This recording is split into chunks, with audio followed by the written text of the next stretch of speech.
বিরতির পর আবারও আমন্ত্রণ। রাজধানীর মিরপুরের শেওড়াপাড়ায় 2 বোন হত্যাকাণ্ডের অভিযোগে কিশোর ভাগ্নেকে গ্রেফতার করেছে গোয়েন্দা পুলিশ। সংবাদ সম্মেলনে ডিএমপির যুগ্ম পুলিশ কমিশনার জানান, সাইকেল কেনার জন্য 3000 টাকা চুরির ঘটনা দেখে ফেলায় আপন 2 খালাকে হত্যা করেছে অভিযুক্ত কিশোর। এই ঘটনায় অন্য কারো সম্পৃক্ততা আছে কিনা তাও খতিয়ে দেখছে গোয়েন্দা পুলিশ।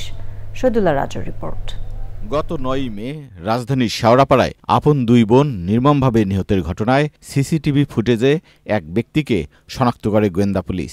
সিসিটিভি ফুটেজ বিশ্লেষণে দেখা যায়, ঘটনার দিন বেলা 12টা 50 মিনিটে জিন্স, লাল টি শার্ট ও লাল ক্যাপ পরা এক কিশোর বাসায় প্রবেশ করে। প্রায় 2 ঘন্টা পর নীল টি শার্ট ও লাল রঙের ক্যাপ পরে বাসা থেকে বের হয় সে।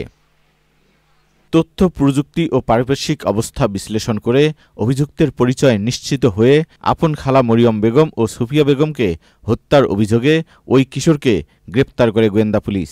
একটি পুরনো বাইসাইকেল কেনার জন্য টাকা সংগ্রহের উদ্দেশ্যে সে তার খালার বাসায় আসে এবং সাইকেলের দাম 3000 টাকা।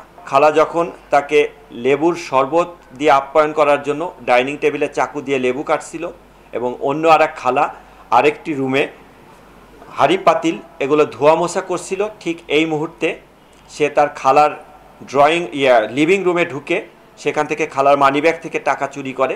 টাকা চুরি করার ঘটনাটি তার খালার চোখে পড়লে তার খালা যখন টাকা চুরির বিষয়টি তাকে চার্জ করে এবং তার মাকে বলে দিবে মর্মে তাকে জানায়, তখন সে দিক বিদিক হয়ে ডাইনিং টেবিলের এখানে এসে ওই চাকু দিয়ে তার খালার পেটে আঘাত করে। পুলিশ জানিয়েছে, হত্যার বিষয়ে আদালতে স্বীকারোক্তিমূলক জবানবন্দি দিয়েছে অভিযুক্ত কিশোর।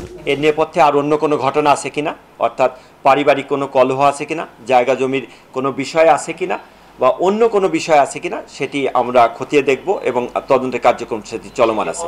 ঘটনার পরের দিন মরিয়ম বেগমের স্বামী বন বিভাগের সাবেক কর্মকর্তা আলাউদ্দিন বাদী হয়ে মিরপুর থানায় হত্যা মামলা করেন। মামলায় অজ্ঞাতনামা ব্যক্তিদের আসামি করা হয়। Shahidullah Raju, channel I, Dhaka.